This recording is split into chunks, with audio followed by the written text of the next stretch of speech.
अस्सलाम वालेकुम मोअज़्ज़िज़ तलबा व तालिबात। मेरा नाम सैयद कमर अब्बास है।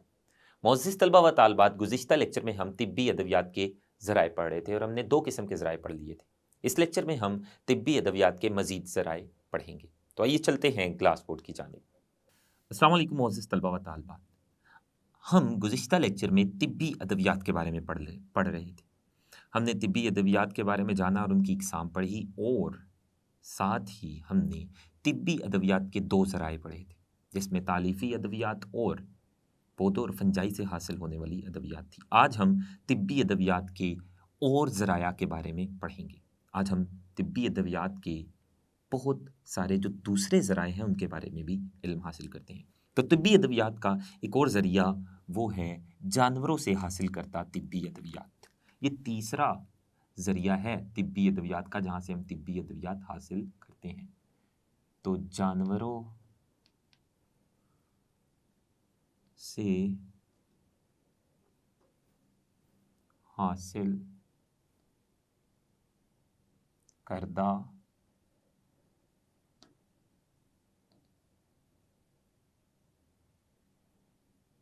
अदवियात। जानवरों से हम कौन-कौन सी अदवियात हासिल कर सकते हैं? जानवरों से जो हासिल करदा अदवियात हैं, पहले उन तमाम अदवियात के हम नाम लिख लेते हैं। तो जानवरों से जो हासिल होने वाली अदवियात हैं, उनमें सबसे पहले है मछली के जिगर का तेल। ये इसको हम दवाई के तौर पर इस्तेमाल करते हैं। इसके अलावा कस्तूरी, इसके अलावा मक्खी का वैक्स, इसके अलावा हार्मोन्स और हार्मोन्स के अलावा एंटी टॉक्सिन्स।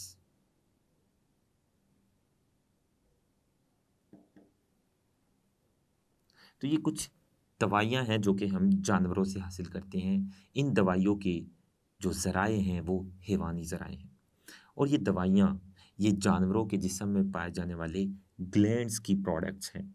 ग्लैंड्स क्या होते हैं? ये जानवरों के इज्साम में ऐसे ऑर्गन्स या ऐसी टिश्यूज़ होते हैं जहाँ से मुख्तलिफ़ किस्म के केमिकल्स ख़ारिज होते हैं और जानवरों के जिस्म में पाए जाने वाले जो ग्लैंड्स हैं, उन ग्लैंड्स से निकलने वाले ये जो केमिकल्स हैं, इनको इंसान अदवियात के तौर पर, तिब्बी अदवियात के तौर पर इस्तेमाल करते हैं। यानी इन दवाइयों को, और ये दवाइयाँ क्या हैं? ये दवाइयाँ जानवरों के जिस्म में मौजूद जो ग्लैंड्स हैं, उनसे ख़ारिज होने वाले प्रोडक्ट्स हैं। इन दवाइयों को इंसान तिब्बी अदवियात के तौर पर इस्तेमाल करते हैं। इन प्रोडक्ट्स को अपनी बीमारियों के इलाज में इस्तेमाल करते हैं। तो ये हम लिख लेते हैं, ये मादे या ये अदवियात जानवरों के ग्लैंड्स से खारिज होने वाली प्रोडक्ट्स हैं।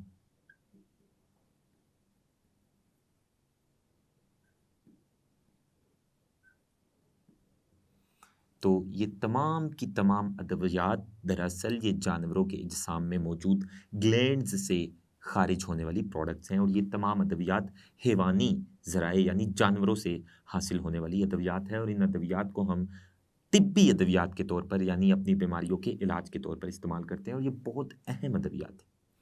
तिब्बी अदवियात के जो दूसरे ज़राए हैं, जैसा कि मादनियात। मादनियात ये भी एक ज़रिया है तिब्बी अदवियात हासिल करने का। बहुत सारी अदवियात ऐसी हैं, तिब्बी अदवियात ऐसी हैं जिनको हम अपनी बीमारियों के इलाज में इस्तेमाल करते हैं, जो कि मादनियात से हासिल की जाती हैं। तो मादनियात से जो हासिल होने वाली तिब्बी अदवियात हैं, वो कौन-कौन सी है, ये हम जानते हैं। एक और ज़रिया तिब्बी अदवियात का वो है मादनियात से हासिल करदा तिब्बी अद्वियात। मादनियात कहते हैं उन मादों को या उन एलिमेंट्स को जो कि ज़ेरे ज़मीन होते हैं, ज़मीन के नीचे होते हैं, और फिर ज़मीन के नीचे से वो मादनियात पौधे जज़ब करते हैं और पौधों से वो मादनियात जानवरों इंसानों के जिस्म में आते हैं। तो उन मादनियात से भी कुछ अद्वियात हासिल की जाती हैं। तो कौन सी अद्वियात है जो कि मादनियात से हासिल की जाती है? पहले हम उनके नाम लिख लेते हैं। उनमें से पहली है आयोडीन का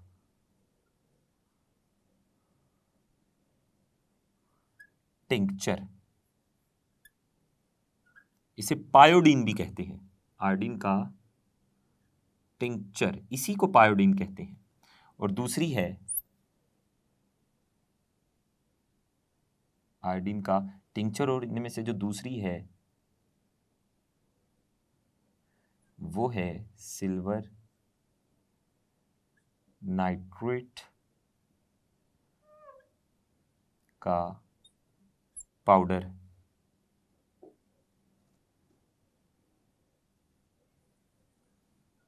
ये दोनों अद्वियात मादनियात से हासिल की जाती है। आयोडीन का टिंक्चर, जैसा कि ये नाम से पता चल रहा है, ये मादनी आयोडीन से हासिल होने वाली दवाई है। ये मादनी आयोडीन, जो ज़ेरे ज़मीन आयोडीन है, से, आयोडीन एक मादनी एलिमेंट है जो ज़ेरे ज़मीन होता है, ये मादनी आयोडीन से हासिल होती है। और इसका काम क्या है? जो जिस्म का कटा हुआ या छिला हुआ हिस्सा है, उस कटे और छिले हुए हिस्से पर ये आयोडीन का टिंक्चर लगाया जाता है ताकि उस हिस्से पर जरासीमों का इन्फेक्शन ना हो, उस हिस्से पर जरासीम जो हैं वो हमला ना करें और वो उस हिस्से से, कटे या छिले हुए हिस्से से जिस्म के अंदर ना चले जाएं। तो इसलिए वहाँ पर आयोडीन का टिंक्चर लगा दिया जाता है।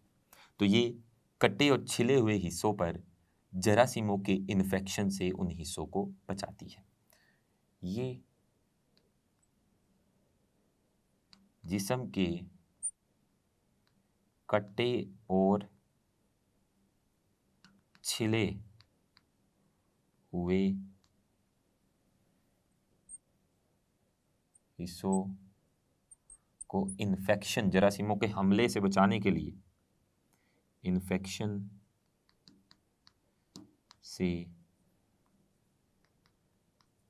बचाने के लिए उन हिस्सों पर लगा दी जाती है ताकि उन हिस्सों पर इन्फेक्शन ना हो।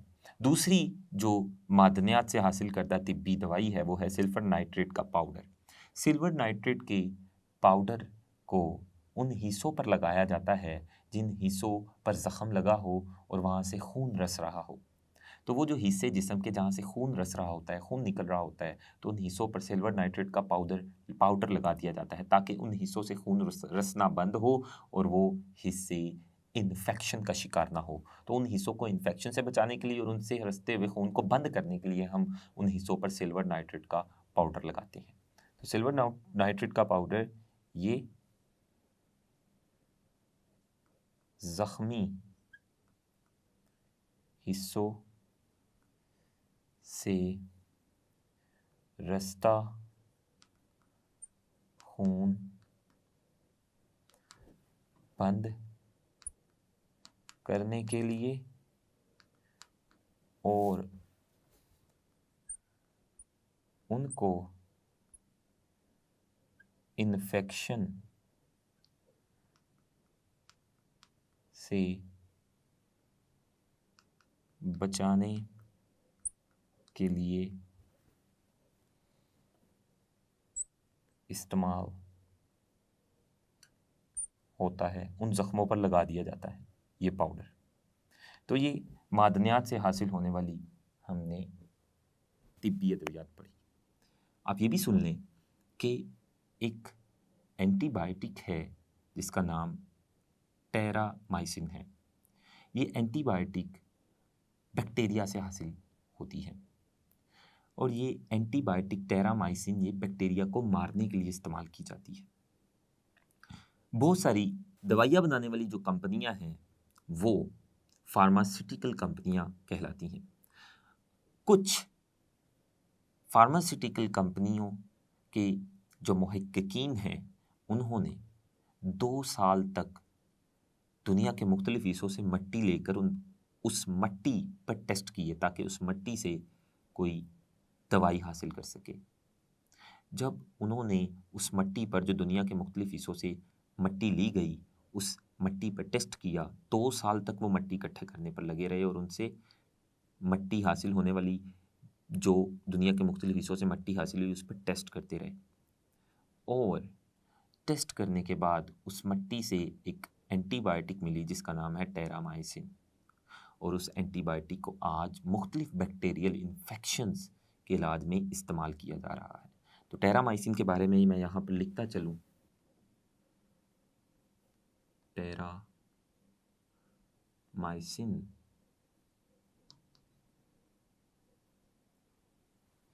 ये एक एंटीबायोटिक है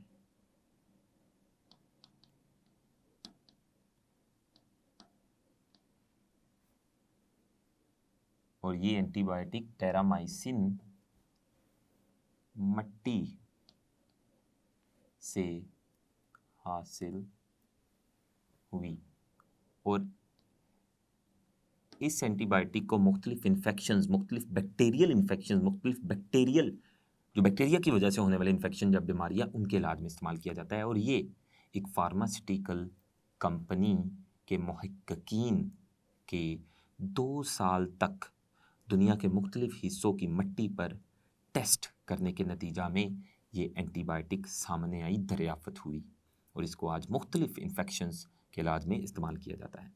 तो सिल्वर नाइट्रेट का पाउडर और आयोडीन का टिंचर ये मादनियात से हासिल होने वाली अद्वियात थी और एक मिट्टी से हासिल होने वाली जो दवाई थी जो कि टेरामाइसिन है और ये टेरामाइसिन ये बीमारियाँ, कौन सी बीमारियाँ, बैक्टीरिया से होने वाली बीमारियाँ इन्फेक्शंस के इलाज में इस्तेमाल होती है।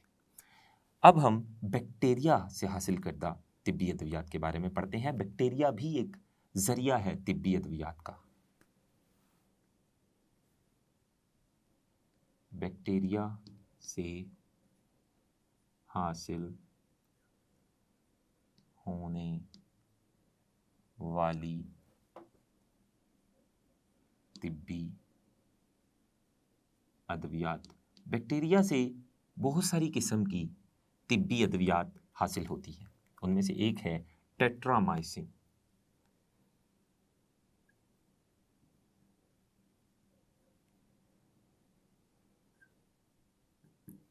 टेट्रामाइसिन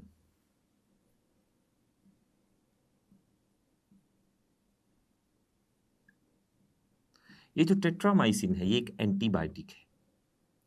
ये एंटीबायोटिक बीमारियाँ, कौन सी बीमारियाँ, जो बैक्टीरिया से होने वाली बीमारियाँ हैं उनके इलाज में इस्तेमाल होती है और ये बैक्टीरिया से ही हासिल की जाती है। ये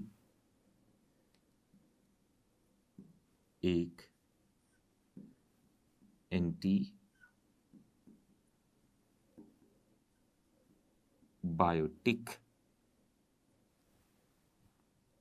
दवा है। एंटीबायोटिक दवा हम आने वाले लेक्चर्स में भी पढ़ेंगे। ऐसी अद्वियात होती हैं जो बैक्टीरिया को मारने के लिए इस्तेमाल होती हैं, बैक्टीरिया की वजह से होने वाली बीमारियों को ख़त्म करने के लिए इस्तेमाल होती है और ये टेट्रामाइसिन एक एंटीबायोटिक है जो कि बैक्टीरिया से हासिल होती है। तो ये हमने तिब्बी अद्वियात के मुख्तलिफ ज़राए पढ़े।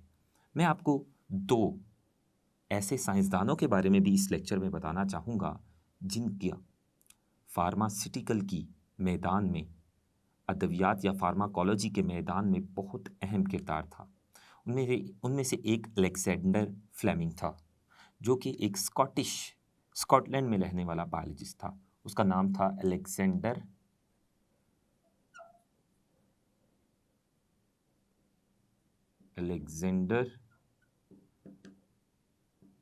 फ्लेमिंग।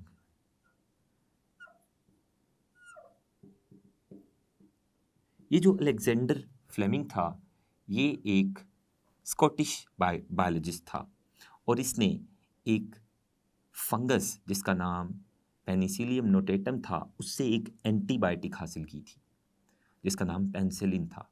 और इस एंटीबायोटिक पेनिसिलिन की वजह से बहुत सारी बीमारियों का इलाज मुमकिन हुआ, बैक्टीरियल बीमारियां यानी ऐसी बीमारियां जो बैक्टीरिया की वजह से होती हैं।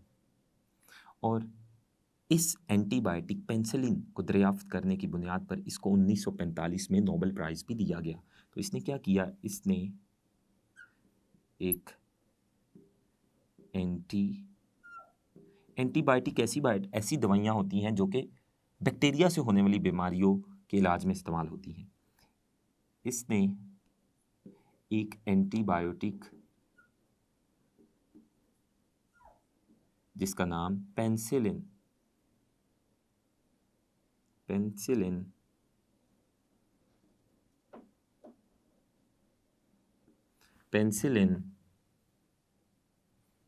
ये उस एंटीबायोटिक का नाम था, को एक फंगस, उस फंगस का नाम क्या था, उसका जो साइंटिफिक नाम था वो पेनिसिलियम नोटेटम। ये एक फंगस था पेनिसिलियम नोटेटम। इससे अलेक्जेंडर फ्लेमिंग ने एक एंटीबायोटिक दरियाफ्त की जिसका नाम पेनिसिलिन था और इस एंटीबायोटिक की दरियाफ्त पर अलेक्जेंडर फ्लेमिंग को 1945 में नोबेल प्राइज़ से नवाजा गया क्योंकि इस एंटीबायोटिक्स ने दुनिया की बहुत सी बैक्टीरियल बीमारियों के इलाज में अपना किरदार अदा किया। तो अलेक्जेंडर फ्लेमिंग ने एक एंटीबायोटिक को एक फंगस से दरियाफ्त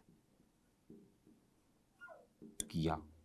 इसके अलावा एक और साइंसदान थे, ये एक अंग्रेज सर्जन थे, इनका नाम था जोसेफ लिस्टर।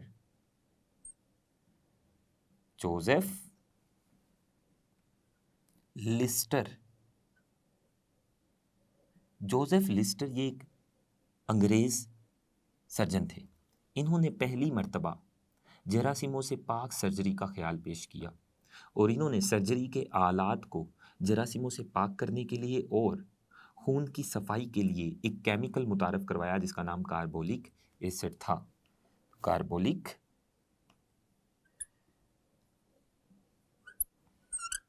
एसिड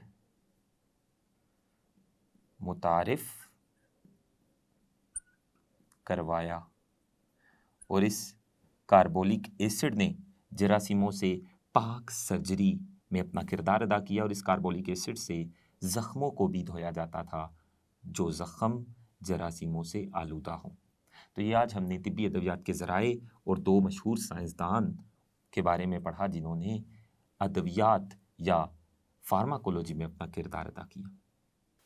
मोअज़्ज़िज़ तलबा व तालिबात, आज हमने जाना कि वो कौन सी तिब्बी अदवियात हैं जो कि जानवरों से हासिल की जाती हैं और मादनियात से हासिल करदा तिब्बी अदवियात और बैक्टीरिया से हासिल करदा तिब्बी अदवियात के बारे में भी हमने जाना। और साथ ही हमने सर अलेक्जेंडर फ्लेमिंग के बारे में जाना कि उन्होंने एक एंटीबायोटिक पेनिसिलिन बनाई जो कि बहुत सारे बैक्टीरियल इन्फेक्शंस में मुअस्सर साबित होती है और उन्हें 1945 में इनके इस अमल पर नोबेल प्राइज़ भी दिया गया। और साथ हमने जोसेफ लिस्टर के बारे में पढ़ा कि उन्होंने जरासीमों से पाक सर्जरी का ख्याल पेश किया और कार्बोलिक एसिड बनाया जो कि जरासीमों के जो आलात पर जरासीम होते हैं उनको मारता है। आज के लिए इतना ही। अल्लाह हाफिज़।